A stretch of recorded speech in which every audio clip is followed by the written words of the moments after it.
All right, everyone, welcome back. This is another episode of Good Morning Japan. This is a conversation between three friends. Today's topic is going to be WandaVision and our review and how we felt about that program. Today I'm with Robert.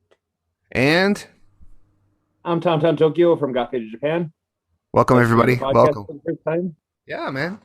Welcome to the podcast, Tom. Robert's been around for a while. He's an old shoe at this. He's good at it. I hope so, man. Yeah. Johnny doesn't always say I'm good at it, but we'll see. Johnny's my other co-host, but we'll see how things go.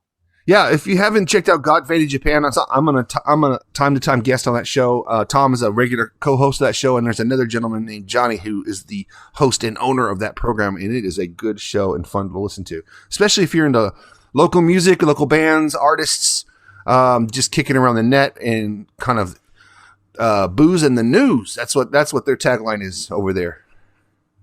Pretty much, man. So yeah, it's a fun podcast, but yeah, through that I've got to meet some other interesting characters such as Jeremy, and yeah, Jeremy's brought us some quality guests, so we always love him having on the program. And occasionally Johnny's been busy, so he's pinch hit for Johnny. So I was just like, hey man, we get along, come on down. You're always welcome at my table there. Thanks, buddy. Appreciate it. I'm going to get Robert on sometime so Robert can tell us about life in Tokyo and what he's been experiencing so far and what his take on it is, man. He's got a pretty interesting take on life. Certainly not much to experience in the last year. This whole lockdown. Yeah, until the lockdown. That lockdown fucked up everything. Oh, man, it's terrible. So much streaming video. Which segues us correctly and perfectly right into what our main topic is of today. And I'm just going to point out now, if you haven't watched WandaVision, first off, fuck you. And secondly, this is going to be full of spoilers. So if you haven't watched it, pause this and go watch it. It's only 9 episodes. It's really good, and we're going to talk about it. And here we go. But all right, geez, so I didn't finish that. No, I'm fucking with you. I totally fucking finished it a while ago. I was gonna mess with you. Wanda, go ahead. Yeah, Wanda who? Wanda who? Yeah. So if you are a fan of the Marvel Cinematic Universe, the MCU, as you can see that I am, I'm into all things Star Wars and Marvel. So you probably watched all 23 movies leading up through the end of Phase 3. End of Phase 3. Talking about the Avengers, Captain America. There's Spider-Man movies, there's Hulk movies, there's Thor movies, and then they all get together for the Avenger movies. And in the Avenger movies, they add in even more new characters. And one of those characters is called Wanda, known as the Scarlet Witch. And she's got a little bit of a backstory and a side story to herself. And that is the premise of WandaVision. What did you guys think about WandaVision overall as a series? Start with Robert. Well, first it came out, and like most other series, I don't watch any previews. I don't watch any trailers. I like to come into it fresh. He doesn't. And in this series, was one of the hardest things to do because it comes out of left field with no explanation, with no warm-up. All of a sudden, it's a black and white show, old school family style, and it's just Wanda and Vision trying to lead a life of, I don't know what the period is in the initial one. Is it the 50s? I think it's the 50s, yeah. Because it was like kind of a Dick Van Dyke right. take. So that would be the 50s, right? Yeah. Yeah. And so you're thrown right into it, and there's no explanation. You're like, what's going on? And so it's kind of confusing at the start, and she still has her powers. So her. Can I just he's him for a while, but it's very strange. Sorry, I don't mean to interrupt you, Robert, but like, can I just say for like what, like to us older guys who know about like the Marvel comics and everything, and like this and that, and like but some I think maybe some of the younger viewers are coming in, like some of the millennials are kind of coming in, maybe don't understand that, maybe just know the movies. Like, can I just say how weird that might have been for them? Yeah, because no one gives a shit about black and white TV anymore. If I see something that's in black and white, if it's not if it's not like the Night of the Living Dead or a classic, I don't give a shit about it, right? Like, I don't want to watch some Father Knows Best bullshit on TV. I'm like Robert. I'm like, first when I saw this, I didn't quite get where they were starting off with, but it soon kicked in with me. And like what Tom was talking about, guys like me and Tom, a little bit older, who read the comic books back in the day. And we kind of went, oh, I see what they're doing here. But if you came in just watching the end of WandaVision, you watched, let's say you watched Endgame, Infinity War, then Endgame, and you were like, okay, so what happened? How did she end up here in black and white land? That's kind of where the people who just watched the movies kind of jumped off at. Well, I could instantly identify the premise because it was very clear they were doing a old school down home family style TV show. But we didn't know why. It's the reason I didn't know. Like why are they doing this? You know, is this just to play with the characters, and we're gonna see other characters come into this black and white world for the entire run of the series? Like we didn't really know what the end game was. Correct. Yeah, because sometimes they take, it's Disney. Sometimes they take characters like Wanda or maybe Rey from Star Wars, and they make a little cute side movie about them. Like Force Destinies or something. It's like a 20-minute movie with just like a cute little story for little kids about Rey. They might have been doing that with Wanda, but we were like, holy shit, we haven't seen any Marvel movies in close to a year. Don't do this to us. And then what it turned out was, I started picking up on Easter eggs. What about you, Robert? What did you start picking up on? Well, the one thing with all these productions is they love to throw in the Easter eggs. Like you're seeing a universe built by the people who grew up on it.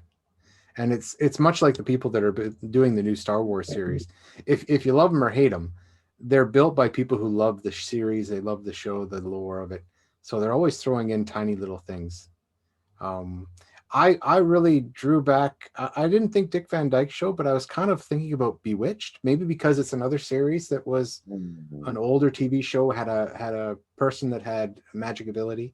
Mm-hmm. So maybe I was drawing on that from my experience of watching that old show, and it was in color, so it's a bit more recent than the Dick Van Dyke Show. Yeah, I think when they were, I didn't look for specific Easter eggs. They just kind of rolled over, and I was like, oh yeah, that's kind of a nod. Or some of the lines came from different movies or different points in the universe. Well, can I just say one thing really quick? I think older Bewitched, I think originally it was black and white, but it became color. Like right. Wrong. Right. Yeah. So, and what I was going to point out here is that they never just chose from one series. They might have taken a cup full of Dick Van Dyke and a cup full of Bewitched and mixed those two together like a potion. Yeah, so like what Tom was saying is like old Bewitched, like in the beginning, well, that's black and white. And then as you saw in like, I think it was, end of episode 1 or end of episode 2 where everything started going like from black and white into color and started to switch a little bit. So we went from the 50s. I think they hinted color at the end of 2. Yeah. And there was a switch in 3 when the kids were born. Right. So when the kids were born, that was pretty much, yeah. I think when the kids were born, that was pretty much kind of they were pouring in a cup of Brady Bunch, maybe a little bit of Full House, a little bit of those kind of 70s and 80s, like Brady Bunch is 70s and then 80s is Full House, little 70s and 80s mix. It's kind of interesting that they chose Full House, kind of because they were the way they had the laughing and then they were goofing around and shit like that. Because not really. Wait a second. What about the Elizabeth Olsen, the main actress that plays Scarlet Witch? Is like the Olsen twin sister. Yeah, that's my point. That was what I was going to say. So they brought that in because her twin sisters played on the show Full House. So I thought that was kind of a cool little nod. What did you guys think? Yeah, it was very good overall, and I think it's maybe a lot of this is kind of be lost on like younger viewers because like, okay, obviously a lot of this, I'm not that old. Obviously a lot of stuff was way before my time, but like, when you were a kid and your parents maybe let you stay up a little late, this is not when we had the porno channel or whatever stuff. Like a lot of times we get hooked into watching like old black and whites, some of these old sitcoms. That was kind of what was on, even like Nickelodeon, the kid channel. Yeah. So you didn't see a certain portion of it. So even if you didn't grow up with that stuff, like you kind of know about it, or at least know of it. Yeah. So I think right now in the States, I don't know about Canada, but in the States they have a channel called TV Land, which primarily plays all those old black and white shows like Leave It to Beaver and Bewitched and Father Knows Best. I really not a fan, but I understand the history. But when I was a kid, though, like you said, Tom, you have to watch that. That's all there was. Yeah, I may not have been old enough to watch those shows, but certainly in reruns, I picked up on almost everything. Like I can almost remember Leave It to Beaver. I probably watched a few reruns of that. Andy Griffith Show. Yeah. So those shows weren't of my era, but they certainly, because I was just a TV crazy kid, I was watching them. Yeah, especially like the ones you mentioned. What I started to notice from episode 2, I kind of got where this was going. I said, okay, this is House of M. This is the comic book run that they're basing this off of, because I started seeing little things like where Wanda's psyche was breaking away, and then there's like even comic book covers of like pictures of Wanda going like her head back and like little chunks of her face kind of going into the Matrix or whatever, breaking up into hexagons. I remember those kind of House of M comics, and I'm like, okay, I kind of get where this is going. Then by episode 3, that shit really started kicking off. Once the kids were born and I started figuring out what was going on, I'm like, okay, I see what they're doing here. And then I started putting up little clues together, like Agnes, like her neighbor. And then I remembered, Agatha Harkness was a character in WandaVision. She was kind of a background character that sometimes pops up and influences Wanda, or actually kind of taught her a little bit, about magic. So I started figuring out little things like that. But just like any Marvel movie, they didn't 100% follow the comic book line. Right? No, I don't think they should, because like they've done such a good job with taking like different storylines and kind of using it as like, I don't know, a foundation or a skeleton for the person they're going to make. But like, they've tossed in some modernizations and new ideas, like, and they've done a good job. I mean, these their productions are awesome and making money for a reason. And they're still like, culturally relevant because they're amazing. Yeah. So, yeah. Well, one time during Comic-Con, me and Robert always used to go to Comic-Con here in Tokyo. And you'll probably remember this, Robert. You were a stormtrooper that year. You went cosplay as a stormtrooper. Awesome uniform, awesome armor. And I was there, and I met Charles Adlard, who is the guy who helped invent and also drew the comic books for The Walking Dead. And I talked to him about The Walking Dead. I said, Walking Dead, I love the comics. And you can see that one year they produced 12 comics, usually just once a month.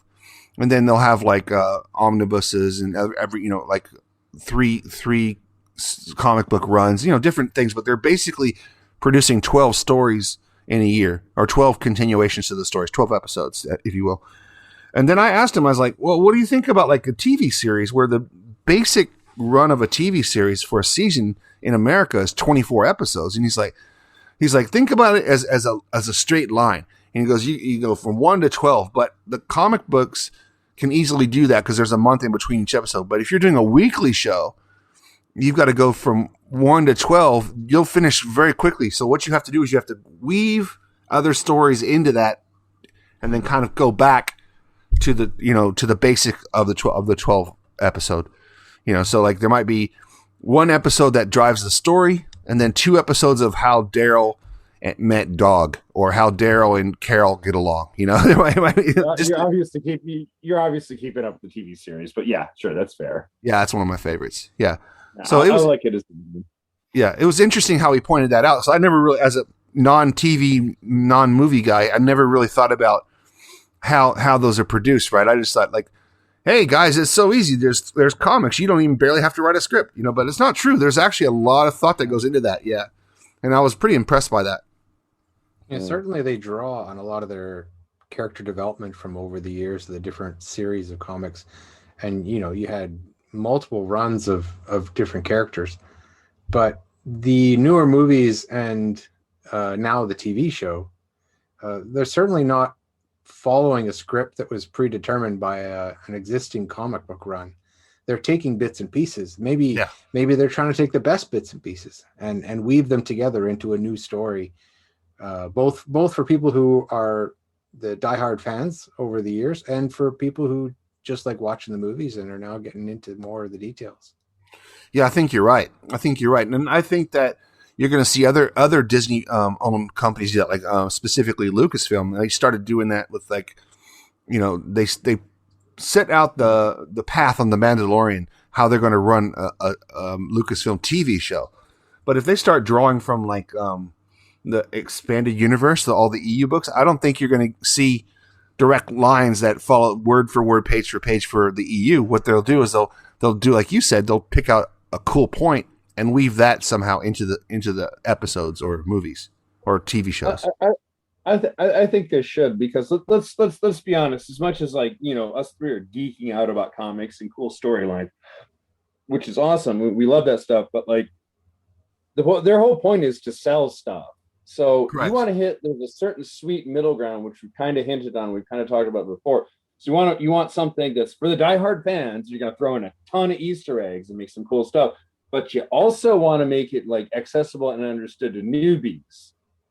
So that's kind of hard to do. That's hard to do in a lot of ways. Marvel's kind of managed to do it, and Star Wars started doing it with the Mandalorian. And so we'll see.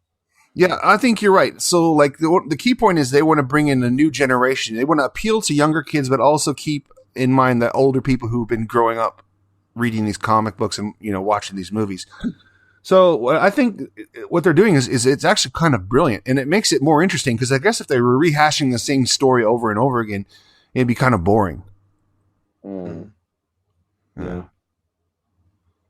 So no, I agree. But also, like, let's not forget, like, how like some of these stories are basically out. A lot of them are outdated anyway. True. It's better that they brought them back with like a more modern spin. And also, like, Disney did have a certain handicap. They did not have, for the longest time, not having access to like the X characters and some of the other characters. They just they couldn't use Spider-Man. They couldn't use Wolverine. They didn't have that. Now you're starting to weave it in, which I thought it was kind of a curveball to have, like, the X-Men Quicksilver show up. I was like, interesting. Oh, he was recast, quote unquote. Yeah. So funny enough, they don't draw him as the same character. It's just the actor. So it's like a meta joke inside of the TV show. In Quicksilver, right? Yeah. Well, no, in WandaVision, it's not the same character as the X-Men. No. He's the guy who lived in that town. He just happens to be the actor that played that character in another series. Yeah. What's his name? Boner. His name is Ryan Boner. Yeah, Ryan Boner. I thought that was funny. Boner. It could be a shout out to to Saved by the Bell. That's another one review said it was like Growing Pains. Was it Growing Pains? I always get those two mixed up. The one character, I don't know, it was Growing Pains or something similar to that, but he had his best friend was named Boner. Oh, okay, that's appropriate. Yeah. Imagine introducing a dude named Boner to your mom. I thought it was Charles in Charge, but I could be wrong about this. No. Charles, there was like what? It's not. You don't it's think not. Because Charles in Charge was like two girls and their younger brother. This was an older brother with a younger brother and a sister. Okay. All right, I used to watch it all the time. It was one of my favorite shows as a kid. That's got Kirk Cameron in it. Okay. That's right. Kirk Cameron was the main character, or the main child actor. Yeah. Disclaimer, I could be completely wrong. I mean, how do you say, like, misremembering some of these things, because, like, like after a certain point, like, things that happened 20 or 30 years ago, they kind of get thrown into a blender. Yeah, and you've poured a lot of beer on those memories. That one. Yeah. I think Robert nailed it. I think it was not Charles in Charge. It was what did you say, Robert? Growing pains. Growing pains. Growing pains. Oh, growing pains. Yeah. What was the one that Michael J. Fox was in? That's Family Ties. Family Ties. That's the other one. Yeah. I have a sister who looks exactly like Michael J. Fox. Anywho, what? You got a problem with that, man? That's fine. That was one of the weirdest segues I've heard in a while. That's all. And Back to the Future 2, when he played his daughter and his kid. Oh, that's right. Future. Yeah. Yeah. You're right. You did. I kind of forgot about that, but yes, you did that. A little trivia about Back to the Future all parts. So every time he goes into time travel, he always ends up looking around like City Square of where he's just arrived. Like if it's 2015 or 1955, every time he steps into the street, he almost gets hit by a car. In every one of the movies, I just heard that in the last one, probably by a horse or. Oh yeah, it's a horse, right? And horse then and buggy, yeah. The second one, it's like a futuristic like Blade Runner car, and then the first one, it's like a older car. When he's like trying to walk out in the street, he's looking around. Yeah, no. You're right though, but it was kind of to establish like he's a fish out of water. He's like he doesn't know what the fuck's happening. Yeah, I like it when they tie. I like when they tie shit in. Yeah, but yeah. Also, yeah, man. Bit of trivia, man. I'm from Chicago, man. It's like, can you believe it? The Cubbies finally won. And we were just like, I forget what year he was in, like 2015 or 2015. 2015. Yeah. It's 2015, and like all the Chicago ones were like, God damn it, come on, Cubs. Yeah, dude. For us, that was a big deal, man. I bet it was. It's your hometown baseball team, man. You want them to win every time. I wanted to go back to talking about Wanda. Some of the cool things they had in there, things that like other review shows were saying like were meant to bring out Mephisto, like the Darkhold. They had the Darkhold, and that's the name of that book that Agatha Harkness had, and she was reading from to tell about the Scarlet Witch, right? And at the end of the series, the Scarlet Witch is studying when she hears Vision. She hears Wiccan and Speed. I thought those were kids. It was the kids. It was Wiccan and Speed. That's her kids. Yeah. If you remember from the comic book, Wiccan and Speed are broken parts of Mephisto's soul. So Mephisto's soul is shattered into six pieces, not unlike the Infinity Stones. And then like two of them, one was each kid, and then later those kids get reabsorbed into like I forget the name of another bad guy, another demon. It becomes like his arms, like the kids are his arms, and yeah, it's pretty wicked. Yeah, but they're back for a while because they had a whole comic book miniseries about the Young Avengers, which is like Wiccan and Speed are part of that, but they all have basically ties to some of the older senior members. Yeah. Hawkeye is one of them. Hawkeye comes in to teach the Young Avengers. Wanda is one of them. Also, if you watch the movie called The New Mutants, which I liked that movie. Mm-hmm. They introduced a couple characters who are part of the Young Avengers. One that pops into my mind right now is Magic, and I forgot Wolfbane is the other one. She's also in the Young Avengers, I think. I didn't think I don't know. I don't know if the New Mutants was like great. I didn't hate it, but also at the same time, I was kind of like hoping for a little bit more. Maybe I had higher expectations. I still didn't come away hating the movie though. I enjoyed it. I watched it a couple times. It's not something that I'll go back to. Like I can keep going back to Iron Man 1. Every time I watch Iron Man 1, I get excited because when he comes out of that cave and he's wearing that 1970s looking Iron Man suit, but he fucks everybody up. Oh, fuck. I love that. And then, of course, all the music tie-ins to that is cool as shit. Yeah, that's a solid movie. They really kicked off the universe. Yeah, that was Jon Favreau as well, who also saved Star Wars with The Mandalorian. Yeah. That really that's what kickstarted the MCU though. Like that, like literally that. And like that's Marvel's what we wanted. People like this. Can we make some more quality films with other characters that are in the orbit? Yeah, because you know who fucked up the superhero genre? Joel Schumacher. Oh yeah, with Joel Schumacher fumbled the ball, dropped the tray, whatever analogy you want to use. He made Batman and Robin, which is just a toy grab, basically. Well, not only that, he insisted the bat suit have nipples. It's like, okay, let's pump the brakes on this idea. Yeah, maybe that was a fetish. Like the bat nipples. It's like, ooh, yeah. And then Arnold Schwarzenegger is the bad guy, but ironically, the suit for Arnold Schwarzenegger's character, Mr. Freeze, was too heavy for Arnold to keep wearing. So they had every time you see somebody in the suit and it's not a close up of Arnold's face, that's a different actor. All the close-ups are Arnold Schwarzenegger, but all the guys, like every time you see him walking around in a suit or whatnot, that's somebody else.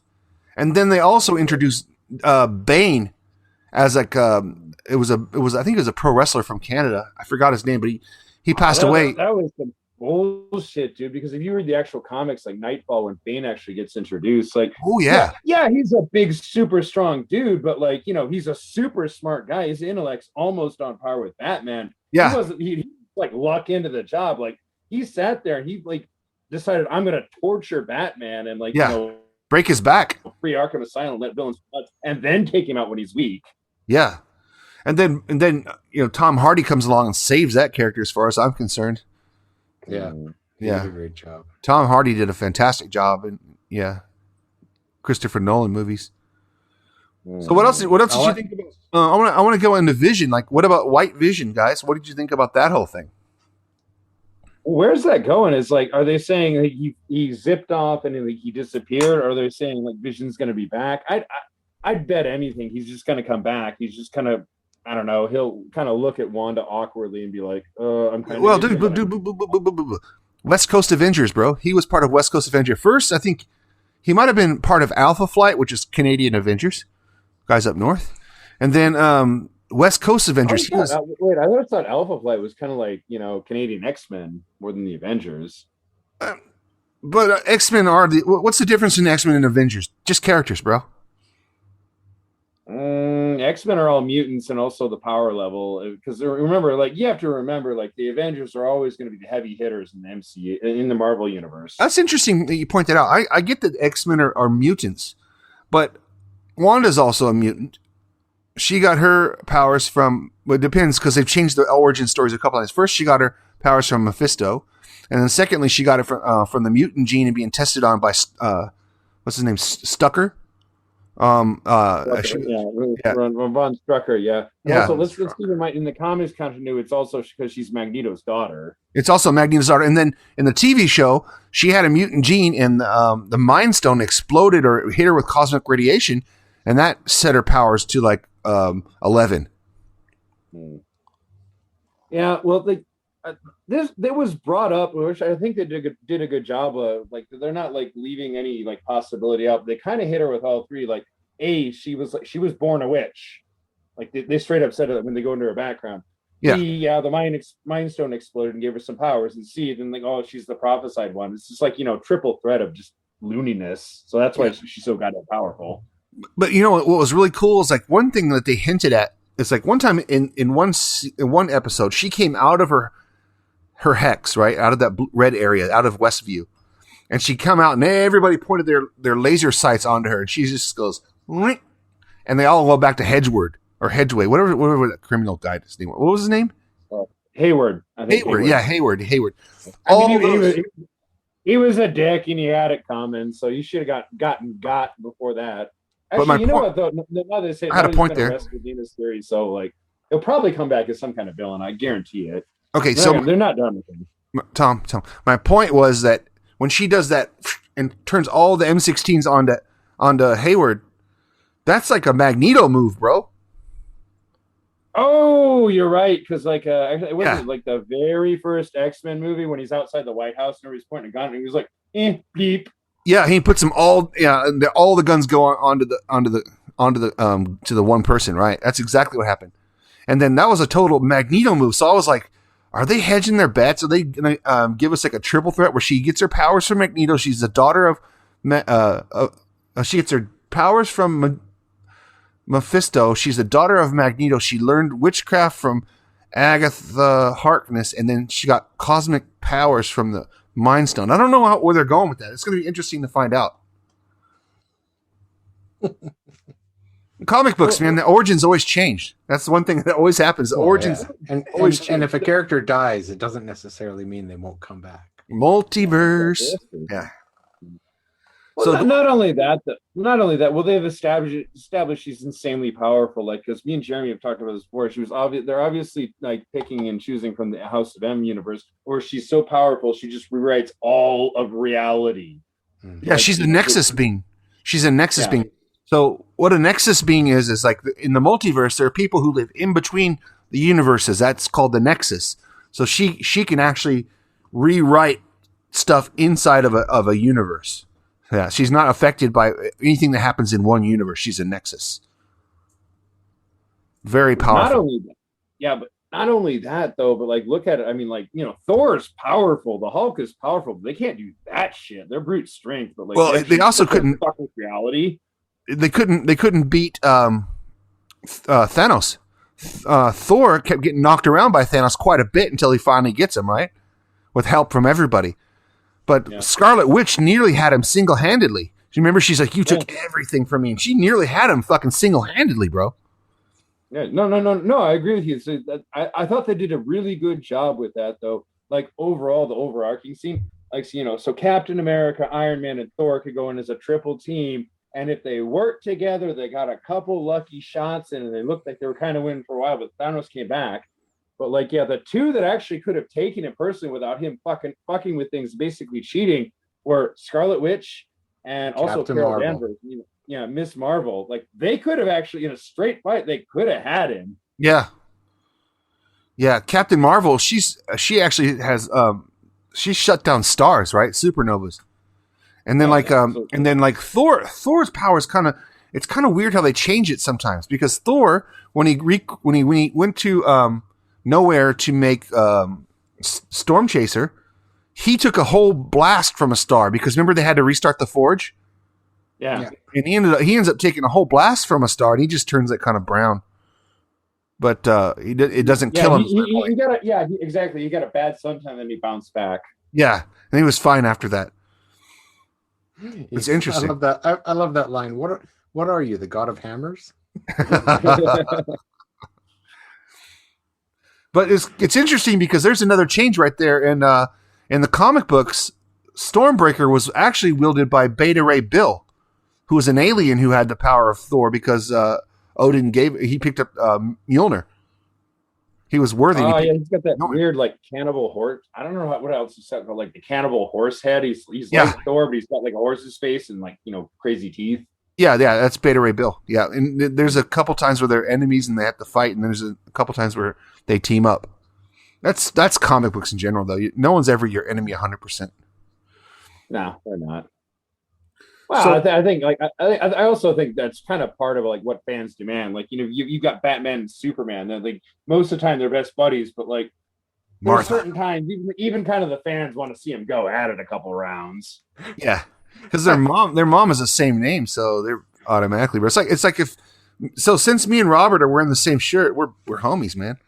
We're homies until you become frenemies, man.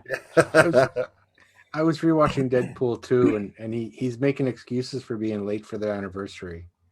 No. And he makes the I had to fight this guy, but then we found out our mothers had the same name.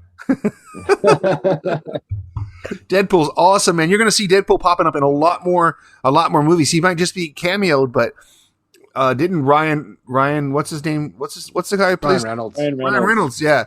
He just signed a huge contract with Marvel for a bigger than the guy who played Iron Man, Robert Downey Jr. Yeah, he just signed a bigger contract than him. Yeah, he's going to become pivotal in the new phases, probably. Yeah. Well, why wouldn't he? No offense to Robert Downey Jr. and him being an awesome Iron Man, an awesome, like, in general actor as he was, because, like, he is, like, the pivotal actor that the whole, like, MCU just kind of jumped off of. But, like, Ryan Reynolds wanted that shit. He worked his fucking ass off, and he kept trying to get Deadpool made. Nobody wanted it because they're like, yeah, maybe we'll think about it if you water it down in PG-13. And he got enough funding together to get, like, to do some test footage, which was, I'm going, you can't see, if you can't see me on video, I'm using air quotes, and which was accidentally leaked onto the internet, and the fans gave shit. And, it basically forced Fox to make a movie. Yeah, rated it R. It was fantastic. And then, like, it was, but, like, not only that, and it kicked ass, and it made a shitload of money. They're like, I love it. Maybe there's some money to be made in this. So, Robert, your favorite Deadpool movie is Deadpool 1, isn't it? Yeah. Mine's 2. Mine's a solid. I love the original. Yeah, I love the original too, but my favorite one out of that series so far is 2. But I would love to see him, get into, like, conversations with, like, Tony Stark or like Spider-Man. Spider-Man. Oh, that'd be so good, man. Yeah, it's so good. That'd be so good. Anything with Spider-Man, I love it. So. Well, not only that, though, because, like, Spider-Man's, like, a little bit quippy, but, like, he usually keeps it, like, PG-13 or PG-13-ish. Yeah. Because he's a kid. Like, just yell in his face and go full R-rated. Yeah. Yeah, Robert nailed it. He's a kid. Nice foil. Yeah. So when Spider-Man starts out, he's in Earth 316, which is our Earth. He's a high schooler, so of course he's going to keep it PG-13. He's Tom Hardy, man. Who's your favorite Spider-Man? No, it's not Tom Hardy. It's Tom Holland. Shit, what the fuck did I just say? Yeah, Tom Holland. Yeah, who's your favorite Spider-Man? No, definitely Tom Holland. Yeah, definitely Tom Holland. Yeah. Actually, no. What was the last guy who did it? Andrew Garfield. Andrew Garfield. Andrew Garfield. That wasn't too bad, but it suffered from the story wasn't as strong. Yeah, like the writing for his Spider-Man was okay, like as a character actor. Perfect type of body for that character. Yeah. And just personality, facial expression, stuff like that. Yeah. But the storylines weren't strong. Right. And one other problem they had with Andrew Garfield's characters, they tried to rewrite and retell the same story as they did in the Tobey Maguire Spider-Mans. But the way Marvel fixed that is they said, okay, everybody knows Spider-Man. Let's just throw him into Civil War. Everyone knows it. Perfect. It was perfect. Yeah. It was perfect. Like, you know who this motherfucker is. Everyone knows who he is. Yeah. If you speak English, or even if you don't speak English, I mean, there was a Japanese Spider-Man. You know, if you are born after the '60s, yeah, you know who Spider-Man is. You don't have to retell the Uncle Ben story. We got it. Let's move on. That Japanese one is just classic. If anyone has, the Japanese one's amazing. I love it. He wears like a wrist watch kind of thing, and the costume shoots out of it. Yeah, and it's all flimsy, and then he puts it on. Yeah, and he's the Spider-Man. No, he does the instant costume change. No, because like on our program, like Forgot Faded Japan, we did an entire episode on it. Like, and I had this idea like years ago because everybody knows it, but like everybody doesn't know like a ton about it. So I sat there for like almost 2 full days and just researched and wrote up reports and got a bunch of stuff. Like, what happened was like a year ago when the pandemic really started kicking off and we all got sent home, like me and Johnny, my co-host, were like, we had nothing else to do. And we decided to just podcast like 3 times a week. But like, nice. There's only, it was nice, but like, you know, but at the same time, like there's only so much you can do. So we just started like going back to the recycle bin and saying, what ideas do we have that we never got around to? And that was one of them. So we did an entire episode where it was like, let me tell you about this. I spent like 2 full days researching and I wrote like 12 pages. Let's just like, roll with it. It is. I'll send you the link for it. It's pretty funny. Oh, totally. Yeah. And they announced the title of the new Spider-Man movie as well. Yeah. Well, go ahead and tell everyone what it is. It's Can't Go Home. Yeah. Can't Go Home. Can't Go Home. Yeah. And it's going to be pretty interesting. And I've heard some rumors that they might be touching on the multiverse. Everything's going to be multiverse after Doctor Strange comes out. Oh, well, yeah. I saw a poster that Scarlet Witch might actually be with Doctor Strange. She might be the bad guy in Doctor Strange in the next movie. Yeah, she might be the bad guy. It's not it's confirmed she's co-starring, but like nobody really knows like what her exact role is. But she could possibly be. It's a theory. Like, hey, I'm keeping an open mind. So it's really interesting because like in the Marvel universe, there's like at least three types of magic, and you can tell the difference is like if you watch Agatha, she's got purple magic, so that's kind of like a dark side, to use a Star Wars term, a dark side force magic, and then Scarlet Witch is using red, which is chaos magic, right? And then Doctor Strange uses either orange or green color, because when he's moving his hands around, he's making sparkles. His magic is always either orange or green, and that is cosmic magic. And so in WandaVision, they had that book called The Darkhold, and then the Darkhold would have been kept by Doctor Strange and by Wong in that library that they have in New York, right? That would have been held there in one of those lock cases, because they showed the lock cages. And then there was a book missing from there. And then also, there's a good crossover at the end of WandaVision. Wanda's sitting up there in like lotus position, and then she's reading through the Darkhold, and she's learning magic, which is the same thing that Doctor Strange did in the original Doctor Strange movie. Is like he would be asleep, but he would astral project to go into the library, pull out hidden knowledge books and learn magic while astral projecting, just as exactly like Wanda did. So there's a lot of tie-ins. So I can't see why they would not use that in a Doctor Strange in the next movie. I like the Wong character. Wong is awesome. The librarian. Yeah, he's awesome. He's only awesome as Wong. He's awesome in every movie he's in. I like him. He's a good actor. Can I say something really super interesting that I wanted to like bring up with you today? Sure. It's like, so basically, I just saw this article today a couple hours ago before I started the podcast with you, but specifically the Darkholme book. That's been, I don't know if you guys have watched like all the Marvel stuff. I literally watched everything. I have everything. Yeah, I have them all on Blu-ray. Yeah, oh, really? No shit. Well, I didn't know that. Okay, it's to be expected. You're pretty big into the game, but yeah, but that was a part of like, you know, Runaways, Cloak and Dagger, and also Agents of S.H.I.E.L.D. So that essentially they're arguing that in the timeline that WandaVision is, which is proper MCU, there's no one's questioning that like Agatha Christie has the Darkholme and she's had it for centuries. Agatha Harkness. Agatha Christie's the mystery Murder on the writer. Orient Express. Bitch, yeah. Yeah, sorry. Yeah, so I should know better. But like, anyway, Agatha Harkness has that, you know, the Darkholme, and she's had it for a while, and like basically that, like, how do you say, voids out like everything else. These other 3 series they've had that have kind of been put out to pasture because like they're all canceled. They're not making new episodes. So like, what do you think about that? They removed Agents of S.H.I.E.L.D. from the continuity. Yeah, Agents of S.H.I.E.L.D. is like legend. They in did Star that Wars in the terms. last episode because they did sort of time jumping in that one. Yeah.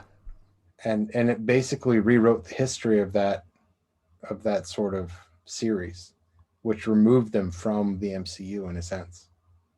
Okay. Yeah, so I think that gets quantified as legend. And then also, Agatha Harkness has the Darkhold, but where did she get that from? I think in the fact they're bringing up the multiverse, I know I keep saying multiverse, but the fact they're bringing that up is that she could have taken it from any timeline. You know, she could have gotten that from any timeline and brought that to our timeline. Which is, I think... And she could have lost it and got it back several times. Yeah, it's just the whole thing. Time travel fucks everything up, man. It just makes everything possible. Yeah, that's fair, but like I was kind of under the assumption that, like, you know, those 3 series have kind of been written off because like they've been canceled, and like maybe they had their fan following, maybe they didn't, but like they've kind of been like written off, and like they kind of weren't, like, you know, gelling with the continuity. So I figured, like, you know, basically now that like everything's been consolidated, they were kind of like, you know, going to be left in the wayside, you know, escorted to the recycling bin, as it were. Just like in Inhumans, the same thing. It's come and gone. It's been written off. Yeah, I think. Oh, but like that just sucked, man. I know. I tried to get into it. I tried so hard. I wanted to like that so bad. I watched the cartoons. There's animation. It's on Disney too, but the animation's not bad. The animation's okay. It's kind of kiddie like, but I mean, it's still pretty good.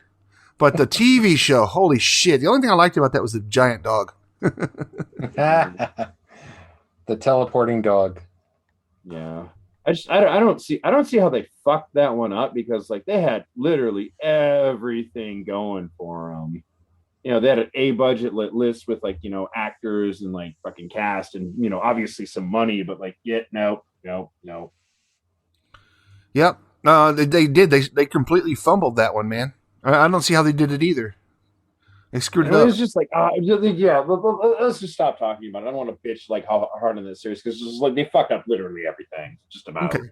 So, all right, let's talk about where you think this is going. I think, of course, obviously they're going to introduce the Fantastic Four. They're going to introduce the X-Men. One question I had about WandaVision is like, Photon. What's her name? Not Martha. Her name was Monica Rambeau. Monica Rambeau. She's always talking to an engineer. And there's been rumors on the internet the engineer could either be one of 2 people. A, it's Reed Richards from the Fantastic Four, Mr. Stretchy guy. and Mr. Fantastic. And then another theory or a rumor on the internet is that it could be Beast from the Fantastic Four, because he was always a scientific guy who could build shit. Oh, you mean Beast from the X-Men, but yeah. I'm sorry, yeah, I'm a little bit drunk now, but Beast from the X-Men, yeah. It's two possibilities to be sure. But I think they're going to come out with both. I mean, they're going to definitely explore. You can't have a Marvel universe with no Fantastic Four, bro. Okay, this is what I think. This is honestly what I think. I think Marvel's literally doing all of this on. Whoa! I hear. Yeah, you're here, bro. But your video's frozen. Sorry, man. Yeah, I was sorry. My screen just froze for a second. I was like, oh, I didn't get kicked off this, did I? you insulted the Inhumans, and then the gods spoke, and Thor kicks you off. No, this is literally what I think. I think literally they because Disney's smart and it's run by some very fucking smart people that just I think lurk on the message boards, and I think Kevin Feige and all these other people have like Bonerface 89 like fake profiles where they used to search on all the fucking internet and shit. Oh, I totally agree. And I think they literally do this on purpose, where they leave it up in the air so even the hardcore fans go, maybe it's this, maybe it's that. And I think they just kind of like lurk and shop around in the forums. They look like for the most popular ideas, and like a bunch of them go back to some secret room, some secret bunker, workshop the ideas, and go, yeah, let's do this. So like because like they've been too consistently good, because they've been too good about giving the fans what they want, but also keeping it interesting enough to throwing some curveballs where they're not just like rehashing old storylines. I swear to God, I think they do this on purpose. I think they took a note from old school Lucasfilm. It's like when the original Star Wars movies came out, that's all we did as kids. We talked about, is Luke Skywalker the son of Darth Vader? Is he really his father? We had all these theories. That was half the fun of enjoying, the movies, was talking to your buddies about, like, what do you think is going to happen in Empire Strikes Back? What do you think is going to happen in, Return of the Jedi? Though that was a cool thing to have. And Marvel's basically recreated that, because we're doing it with WandaVision. Like just now, we're like, what's it going to be? Is it going to be X-Men? Is it going to be Fantastic Four? Is it going to be both? That's fun, man. I think that's the best part of it. Yeah, well, it also creates buzz, but also I think, Jeremy, you're right. But like when you date it back to the Star Wars era, you're also talking about like internet wasn't a thing, man. Of course people did that on playgrounds or like whatever, and they had fan messages and fan letters. But now like literally every dickhead can go on there and jump on the forum and start blasting their opinion, even if it's a stupid opinion, man. Like, I think they're just kind of hunting around and cherry picking for what are the good concepts and what are good ideas and like what do the fans actually want. Yeah, I think they also do that with casting as well, because I think they did that with Robert Downey Jr., right, when they casted him as Iron Man. Because I remember back in the day, he was a in trouble kind of guy. He was not too dissimilar to Charlie Sheen back in the day. Had a couple DUIs, had a coke problem. Yeah. In and out of rehab. He can't even. He's not allowed to. We're living in Japan now. He's not even allowed to come back to Japan because, like, his drug charges. Like, he's technically a felon. They won't let him in.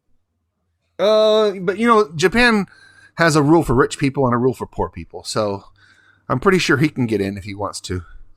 Maybe that's changed, but I think they allowed him like just on special guest privileges where he's highly supervised to maybe promote that first movie. And then said, yeah, can't come back. They might have reversed that. Don't get me wrong. It's like, just like any other country, they want your money. Yeah. So like for a while, that was kind of word on the street. It was like, yeah, he was allowed to come in for a limited time, but he's not coming back anytime soon. But maybe it's changed.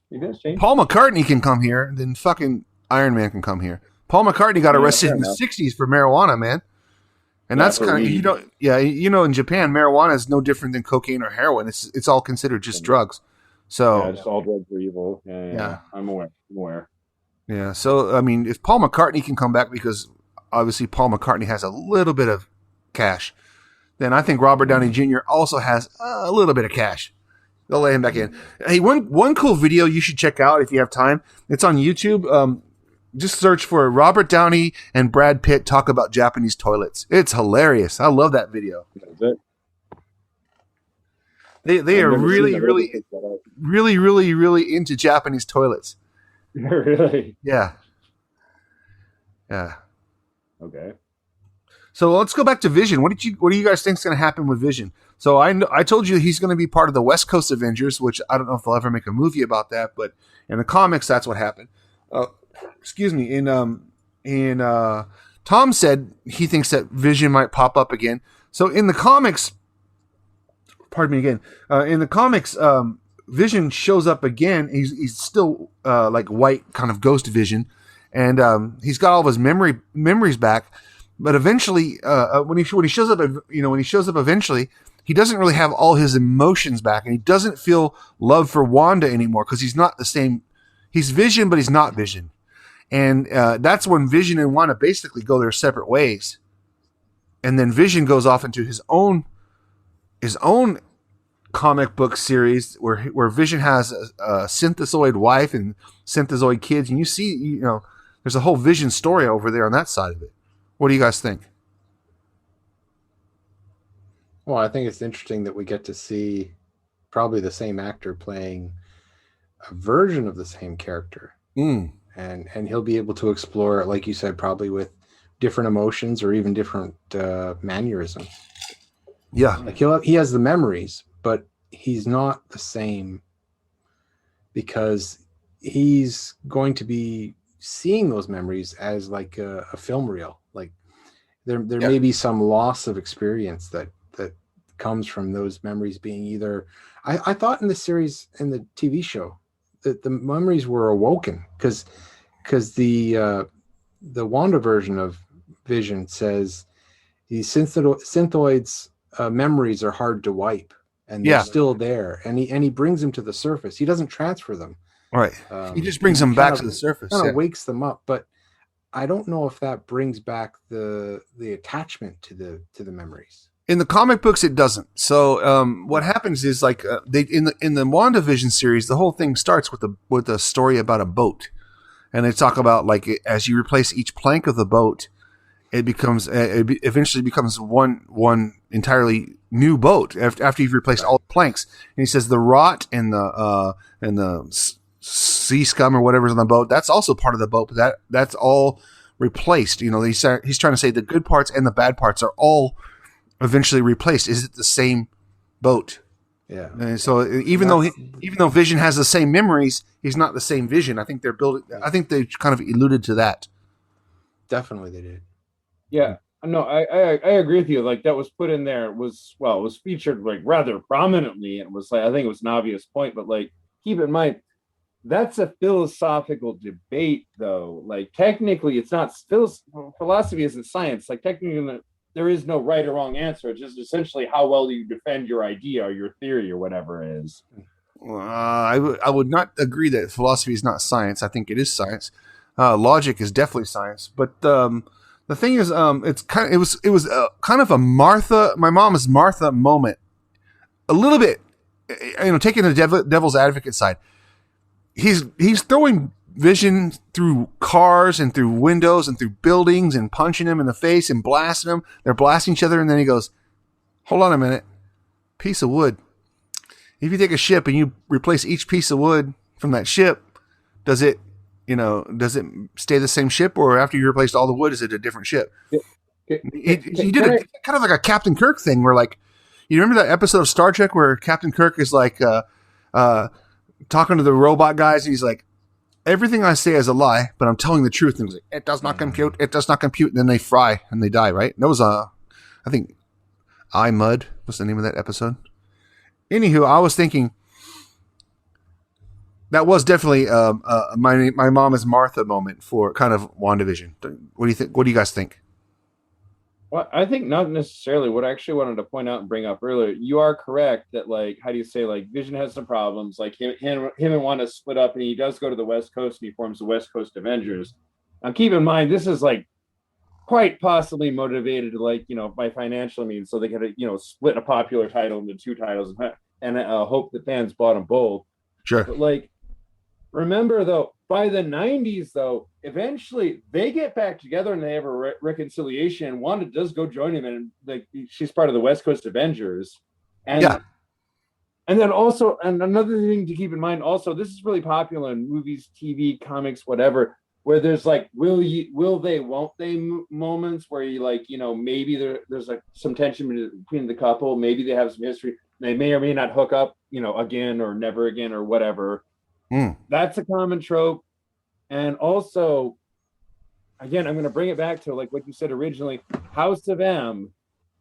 Wanda freaks out because Vision gets killed, and that's why she writes the entirety fucking reality. And that was what, like, the turn of the millennium, I think. So if you look at a canonical order, like what they did in the comics, obviously they're not going to follow that blueprint 100%, but I think they've laid groundwork where they could do something similar to that again. They have, but you know what? They really left out a huge part of House of M. And you know what I'm talking about. Robert, you probably know what I'm talking about too. At the end of House of M, Wanda says, no more mutants. And that kills off all the mutants. That kills everyone.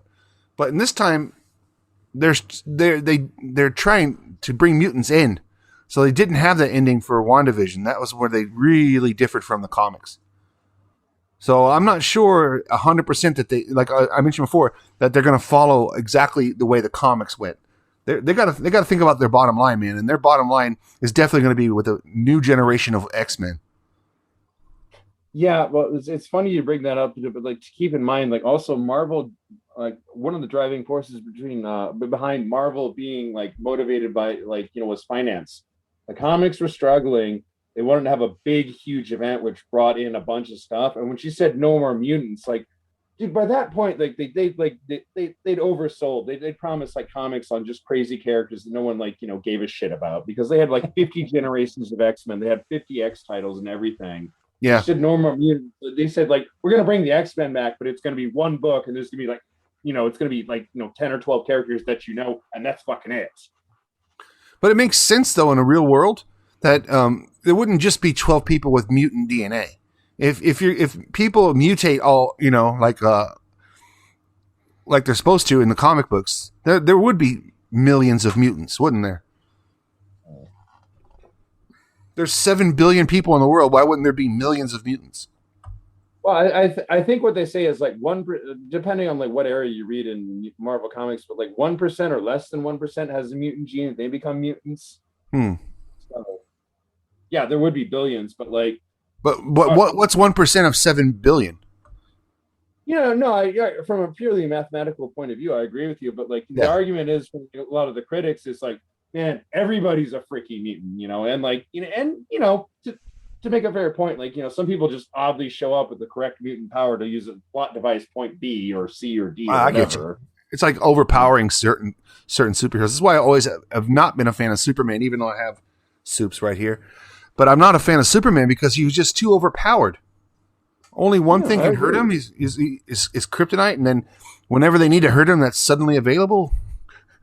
Richard Pryor makes it and and attacks him with it. I think we can ignore that movie. Come on, man. That's anything with Richard Pryor is awesome, bro. Richard Pryor is true. Yeah. No, but like, well, it depends on like how deep you want to go into Superman. Superman like does have like several weaknesses. Like kryptonite's obviously the main one, but like in certain comics he's got the red sun, magic, sometimes gravity, depending on the continuity. But like, I agree with Jeremy on the baseline point, which is why I kind of don't like Miss Marvel, Carol Danvers showing up, because she's just stupidly overpowered compared to the other characters. Yeah, it's a bit of a problem, but I really want to see like the Kree and Skrull war. I want to see them explore that totally. I think they're almost going to have to though, because they keep heavily hinting at it though. Yeah.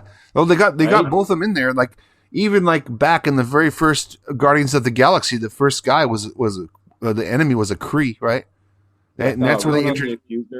Yeah, and that's where they introduced Infinity Stones. Yeah. Mm-hmm, yeah. So I think they've left it wide open. Yeah. Because there's it's really interesting the way they set up, because you have Kree that look exactly like people from Earth, and you got blue Kree who look a little bit different. So like there's that world has two races on it. There's the pink and the blues, right? And then once you get into the Skrulls, the Skrulls are shapeshifters, and they can look like anything they want.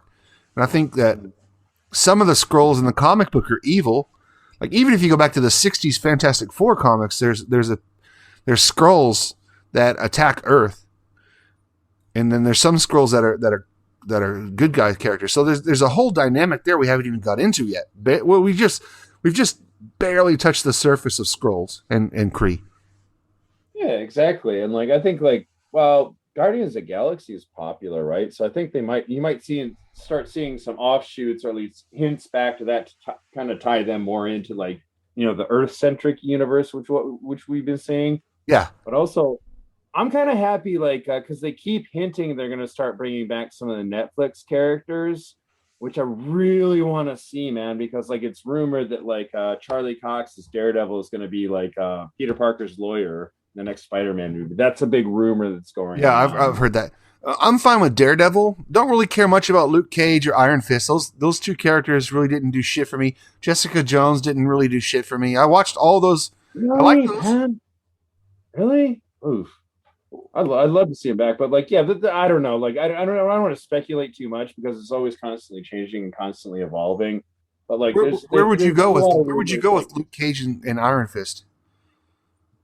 What actually, like they're thinking about maybe just plopping them down in a mini series and like have putting it on Disney Plus is what one rumor I heard. Defenders. Also, yeah, they did Defenders. Yeah, they did Defenders on Netflix. But I'm just saying, where would you go with those characters? I mean, we have the individual TV shows of Luke Cage, Iron Fist, Jessica Jones, Daredevil. Those are the ones, and then they come together. They're the Defenders. We know the end of the Defenders. No one knows where Daredevil is. They think he's dead. Punisher's in prison has that awesome hallway fight. That hallway fight was amazing, right? But where do you go with characters like fucking Iron Fist? Iron Fist was the fuck that movie. I could barely watch that, man. Because as a martial artist, I'm a martial artist, and as a martial artist, I'm watching people who don't know martial arts do shit. That's fair, and we've had this discussion before. I'm not defending anything about that, but like, I didn't think it was terrible. I'm not going to say it was great, but like, I didn't hate it. And if you watch season 2, it was a big improvement from season 1. Agreed. But I understand that they have to introduce the bad guys like the Hand, because those play important parts in other shows. Even like in Deadpool, Deadpool fights the Hand sometimes. Yeah, Wolverine fights the Hand. Yeah, yep, a lot. Yeah. Well, also like here's like, well, I'll just list off a couple of rumors that you probably heard them as well, but I've heard. Daredevil being Peter Parker's lawyer is a big one that's been rumored. Luke Cage, I guess, is maybe going to show up in the next Black Panther film. Cool. Interesting. Jessica Jones, not sure, but actually, everyone's kind of forgotten about the Shang-Chi, which is also going to be a martial arts flick that Iron Fist is going to show up for that. Oh, okay. That's this summer, right? Yeah. I'm looking forward to that. Because that's the thing. That's one of the upcoming releases. Like we haven't heard a lot about. We haven't there's not been a lot of buzz because again, Shang-Chi's kind of an obscure character and like nobody really seems to know where they're going to go with that. Oh wait, pump the brakes there, fella. We know a lot about Shang-Chi. We know a lot. I've not been paying attention. Did you watch Iron Man? Did you watch Iron Man 2? Oh no, sorry. Was it Iron Man 3? Yeah, with the Mandarin. Yeah, we've heard about that, and like that's who Shang-Chi's going to fight. He's going to fight, and then also in Spider-Man 3, the real Mandarin. Okay, I know. We know about that. We know they've said that because what was it like? Yeah, they hinted. There's a YouTube video you can watch for free. It's called Return of the King, where they go into it like the 10 rings or this group, and like there's 5 rings. 5 rings. Mandarin. Yeah. Oh, is it the 5 rings? Okay. Yeah. So they talk about the 5 rings in Iron Man 1. That's the name of the group who was supplying the terrorists that captured Tony Stark. The bald guy at the beginning, the antagonist who's like going, "You're going to make me my missile." That guy, he's part of the 5 rings, and that's why I love this shit because it goes all the way back to 2008. Man, they had that shit planned out. Yeah. Okay, maybe I didn't catch that, man, because I was not aware of that. Marvel usually plants a lot of these things that they can cash in on later if it fits their needs, kind of thing. That's why they put so much into it. Yeah. But 2008 Iron Man, they mentioned the 5 rings, and it comes around again. The Mandarin comes around in 2000. What was it? 11 when they did Spider-Man 3. I can't remember, but it comes around. No, Spider-Man 3, Iron Man 3, where he finds the fake Mandarin, which is an awesome plot line. I really love that movie. And then The like actor. I'm an actor, just here to smoke dope and bang hot chicks. No, I would Take that job. argue.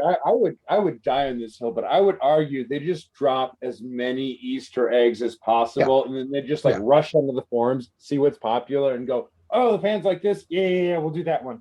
Yeah. Then they workshop it in the secret bunker. I swear, that's what they're doing, man. But I think there's a lot of other things out there because I think they plan this out. Like, obviously, if you're a fan of Marvel, you know about the Five Rings, you know about the Darkhold, you know about the magical universes, you know about, Kang the Conqueror, you know all about all this stuff. So there's reasons that they put that in there because they're like, we could just use this as a simple plot point, but if we happen to take over Fox in the future, we can also make a shit ton of money out of this and go back and retcon it because we've already referenced it in this original movie. Because, like, I had to remember, like, I didn't catch that Five Rings mention until, years later when I was watching Iron Man again. And I'd probably already seen, like, some of Kang the Conqueror, like, commercials or whatever. And then I'm like, oh, shit, they were thinking about that all the way back in 2008. I wasn't really impressed by that, actually. Yeah. I don't know, but, like, that could have just been, I would go back to my original theory. That could have been an original just throwaway line that was a reference, like, for an Easter egg for the fans. But they didn't, in 2008, they didn't know that this was going to be, like, this, not to use the name lightly, but juggernaut of a thing. Right, I get you. But you know what? I think if you want to see someone who didn't plan shit out, go back and look at original trilogy Star Wars. The kiss between Luke and Leia, that was a definite indication that they had not planned that shit out and they were flying by the sea. If you want to look at that again, the entire sequel trilogy, none of that was planned out. Because first Rey was going to have have a love affair with John Boyega. And like everyone was like, whoa, interracial relationship, put the brakes on that, Bubba. And they stopped that for some reason. Then they introduced like Rey to they got the Kylo Ray thing going, and then they introduced John Boyega's character to another chick who just happens to also be black, And then I think they really, really, really did not plan shit out for that sequel series. But in Marvel, you can completely go back and trace shit like the Five Rings, the Mandarin, all this stuff is like years in advance of what they're putting out. I disagree. I'm going to stick to my original theory. They just keep dropping Easter eggs. They just like whichever theory is popular with the fans. Yeah, we're going to roll with that. Workshop it. Let's make it happen. You think a multi-billion-dollar company, flies like by the seat of their pants like that? I don't know, man. I mean, no, I think the people producing the series always throw in those tidbits. I think Feige knows his shit. But later on they can pay off. It's just like WandaVision, like you were saying. Like they put in references to all these little things in WandaVision, and they put the color scheme of Iron Man into one of the SUVs and stuff like that. Yeah. That's just the production having fun. That's them putting all these little things in there, like the Wilhelm scream down the road. Yeah, Wilhelm screams and everything. And then later on down the road, they can take that and they can roll it into another series, and it looks like they've planned it. If I could ask Kevin Feige a question, that would be the question I asked him, man. Did you fuck up and stumble into this shit, or did you actually plan this out years and years and years in advance? And whatever he says, I would just take that for face value. I'm not going to argue with the guy. I think Kevin Feige is like a true blue fan. He was a comic book geek to begin with. So, like, regardless, like, whatever he did with that series, like, he was going to treat it with love, and he was going to bring his A game no matter what. Yeah. Much better than Joel Schumacher, that fuck. He was wow, like I think that was a case of like, like I guess like them getting too full of themselves, thinking anybody can just we can knock on another Batman movie and it'll make money though. But yeah, it was obviously not the fucking choice for that. Also, like the bat nipples were bad, but I hated how they turned like basically the Batmobile into a go-kart. It was like, what the fuck are you doing, bro? Remember that? Where just like hops in, he's like, his like whole upper torso is exposed and just kind of scoots off in his little go-kart. I'm like, that's not the fucking Batmobile. It was a toy grab, man. It's like you put the toy production people in charge of like the props. You know, we can make a toy out of this. We can make a toy out of this. We can make a toy out of this. Yeah. Well, I think that was kind of the thing, though, because like if you follow the history of it, like Tim Burton did the first two films, Loved and him. first one like obviously made money and was popular, and they wanted to do the second one, but he wound up like really fighting with them on like because they were like, oh shit, we can make a ton of money doing toys, which is what Lucas had done previously with Star Wars, Right. and like they kept wanting to shoehorn in some bullshit toy stuff, and then like Tim Burton was like, so they kind of did, and they kind of didn't. After that, like, they just went obviously in another direction. It was not good. Well, no one money. Batman Returns was kind of also a little bit of a gross out film. Remember how gross Danny DeVito was as the Penguin? Eating a I fish. kind of liked him though. The Penguin I love him. kinda Yeah, good. I fucking love him. I think that was great. And like Robertson eating fish, like having slobber coming out of his mouth all the time, and he's like, "Yeah, at least my nose isn't bleeding." And the guy goes, "What?" And he goes, "Hum," and he bites the guy's nose. No, I'll agree with you. For PG-13, that was pretty hardcore, but yeah. Yeah, it's kind of a gross out film. Yeah. Yeah. All right, guys, what do you think about like what's coming up next? We got the Justice League. Zach, what's his name? Justice League New Cut's coming out on the 15th. Are you guys gonna watch Snyder that? Cut. Snyder Cut. The Snyder Cut. I'll check it out. I'm gonna definitely check it out. How long do you think Can't be any worse. that original one was horrible, man? That Horrible. was bad, man. But like that's DC Universe kind of pissed me off in their movies because like fucking like Suicide Squad was awful. So was the movie, and it was like I was watching this going, Birds of Prey was really? awful. Birds of Prey was a ripe turd, man. That was terrible. Holy shit, that was terrible. I didn't think it was the best movie. I didn't think it was the greatest either. But like they did some stupid stuff with like good characters, though. That's for damn sure. There was points in Birds of Prey where one character would be in one costume fighting somebody, and then she'd be in the same scene but in a different costume fighting another person, and then come back by on roller skates. I'm like, who edited this, man? There's just zero continuity. It's ridiculous. I don't know, man. Apparently, movie executives still think that, like, like these movie ticket sales are driven by horny teenage boys, man. Because, like, dude, think about it. We were 13. There's hot chicks like fighting dudes in skimpy costumes. It's like, who gives a fuck? Yeah, I want to see a good story. I want a story-driven, stuff with hot chicks that fight dudes. Yeah. I mean, we can have all that if we just keep demanding it. But like, yeah, I think I got good hopes for the Snyder Cut. It looks good. It's not going to be an actual movie. I think they're going to release it as a series. So that, and also keep in mind though, part of the reason it got fucked up, like Schneider's daughter died. He just said, "I can't finish the movie." So like, oh, is that what happened? yeah, it got passed off on Joss Whedon, which like he just kind of came in halfway through a project and was like, and also they acted that. Yeah.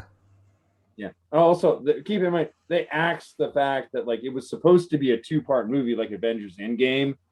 Like Steppenwolf wasn't supposed to be the main bad guy. They were obviously very much hinting. It would seem obvious if you know anything about DC Comics that like Apocalypse is going to step out, who is like Steppenwolf's father, who's going to be the main bad. And right. He's like he's a cosmic level crazy insane villain who can go toe to toe with Superman, like no problem. Sure. So. Yeah, we've already seen the preview, but he's going to be there.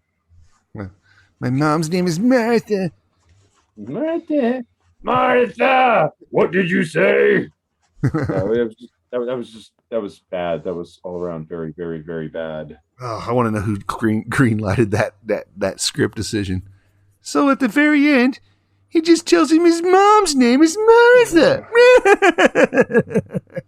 Dude, 70 years of history between those two characters, and that's what you went with. Think of how many like world's finest moments or how many other good comment like were actually good that they could have told something similar to Marvel. They found somebody who's a fan, liked the stuff, and then they workshop with a good team and could have found like a good way to make a good movie. But nope, they went with that one. Yeah. Why? Because fuck you. Oh, huge plot point that I thought would like which was dumb as hell because they had Doomsday be half Lex Luthor, which is already dumb. But somebody pointed out, like, what if, like, why did Superman fly the kryptonite spear into Doomsday when it was both their vulnerable points? Like, Wonder Woman's kind of tough when she's fighting him one-on-one. She can go toe-to-toe with him, and she actually cut off one of his arms. Like, she doesn't have that vulnerability. Why didn't they just kind of, like, zip around in the background, run interference, and have her run in and stab him with it? Like, what was the point of that? It was like, I saw the theory. I was like, holy shit, why did I not think of this? It was like, yes, really yes, good point. yes. Incredibly good point. Yeah. She could have been the hero of that whole movie. Why wouldn't you let Wonder Woman be the hero? Yeah, and, like, sad enough to say, but basically, think about it. Out of that patch, like, her movie was like the actual first movie out of that, the first couple turds they pumped out. It was actually good and people actually liked. Yeah, the first Wonder Woman was good. The second one was okay. Yeah, I haven't seen it yet, and I've heard mixed reviews. So, like, yeah, me and Robert watched that together. Yeah. It was like, I watched it once. I'll probably never watch it again for the rest of my life. Okay. Yeah. That's the thing. I've heard, like, some similar reviews to it. So, like, yeah, it's not on my priority list of things to do. So, yeah, I get you on that. It could be better. It could have been better. Yeah. Well. I like Kristen Wiig. I think she's a great actress. Is she perfect for that character that she played in Wonder Woman 2, 1984? Nah, not really good for that movie. It could have been a better movie. And then plus, like, they had, like, the Mandalorian, the Pedro Pascal. Yeah, his character really didn't work for me, though. He wasn't really threatening to me at all whatsoever. His character was good, but it could be better. Yeah, it could have been. That was his tagline in the show. Yeah, I get it. But I mean, it wasn't like he wasn't really a threat to me. His crime spree was more like oh, that's cute. Yeah. Not like the Mandalorian, man. Like in the Mandalorian, he's great, but even in Game of Thrones, he was great. But in that movie, I was just like, not really convinced, bruh. Yeah. Same things similar maybe to I don't know, the Inhumans, when they had certain characters from Game of Thrones show up and go, like, you know what, you were really good in that series, but this one I'm not feeling it so much. Yeah. Next. Yeah. I think that DC's got a little bit of work to do, man. They can't catch up. Their movies have always just, like, after I watch them, I'm like, man, they're wasted 2 hours. Even not only that, like, really the only the Wonder Woman was good, and, like, obviously the Joker movie that came out was good, but that has no tie-in. That's just, like, the Joker movie, and that's it. But it's like, it's not part of the continuity. It's not going to do anything, and, like, they have no plans to make a sequel or a follow-up or really anything. That was a multiverse thing too. That was what they said. They said the Joker with Joaquin Phoenix, it's not going to connect back to anything that's going on with the Suicide Squad, anything like that. And then like Jared Leto. It wasn't really a comic book. No, it wasn't really a comic book movie. It's more of a real movie, right? Yeah. It was more like a guy with a mental illness. Couple of them. It didn't have to be like, here's a cool character that everybody knows. Here's, like, a good movie with a good plot that was really well done in every aspect. Who gives a fuck? Right. I don't see why they had to tie it back to Joker, because they didn't tie it into, like, really into Batman very much. I mean, they showed Arkham Asylum. Oh, and the mother thought that Bruce Wayne was the father. But it could have been anyone. It could have been Elon Musk as your father. I mean, it could have just been a movie about. It could have been just a movie about an asshole. You know what I mean? But I really liked it. I thought that was a really. Oh, nice I love it too. I like the movie, but it's like, yeah, obviously the mother was nuts too, but they kind of left it hanging. That question was never answered. Like, maybe it's possible that he could be Batman's older half brother. We don't know. I kind of like the way that was just kind of like, the question was just kind of left there, never really fully answered. So yeah. And then later on in the Batman history, he goes on to kill Batman's parents.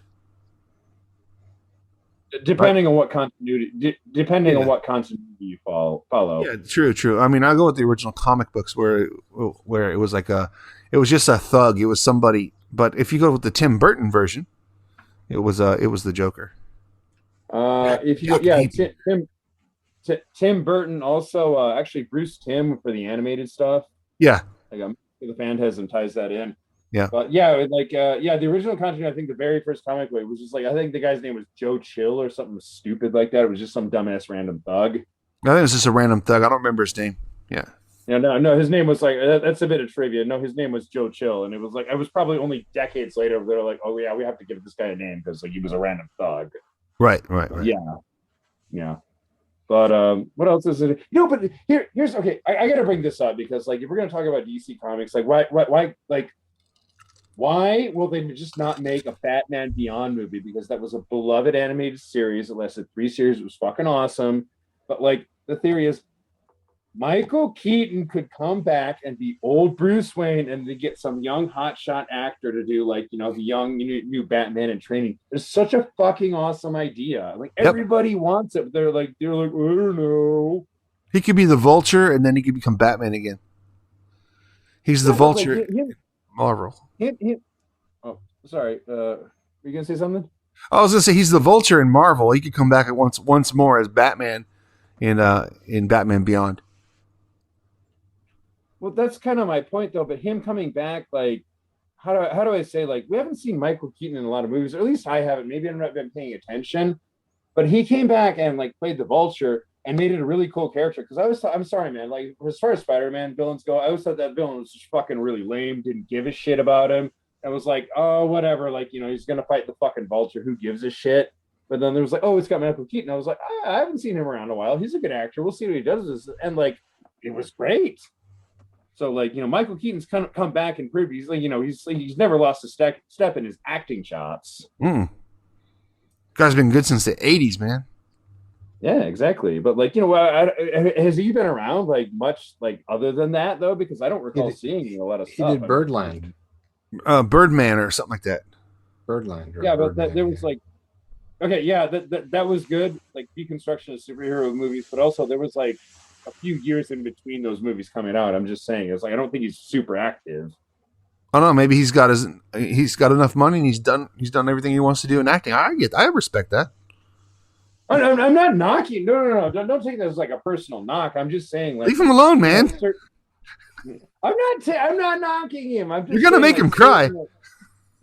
Yeah, I'm sure he gives a fuck about my opinion. He listens to this podcast. Damn it. All right, guys. I think that'll do it for today. That was a great discussion. Tom, you want to give a shout out to like Got Faded Japan and where people can find that? Yeah, man. Jeremy, I assume you'll drop a link in the description, but like, yeah, I'm here from representing Got Faded Japan with my co-host Johnny. And yeah, Jeremy's like kind of a regular on our show, and he's like, we're always happy to have Jeremy back on because he's hooked him up with some very cool guests. And yeah, that's just what we do. Like our tagline is 2 dudes, booze, in the news, and we talk about like crazy drinking, party stuff, and also we dissect the news and a lot of other stuff. And sometimes we wander over to this geeky territory and like talk about geeky comics. Yeah, and you can find that anywhere you download your podcast from. Also, they have a YouTube presence, and hopefully we're going to start building that up a little bit. I'm working on that. And yeah, thanks, Tom. Thanks for coming out. Robert, you got anything to plug before we go? No, I don't know. Nah, just I don't care what they say in America. It's most wanted. Robert's just like, yo, man, I'm chilling, just hanging out. It's cool. All right, guys. Thank you very much for this conversation today, and we'll catch you guys on the flip side. Peace out. Thank you. Bye-bye. Bye-bye. Bye.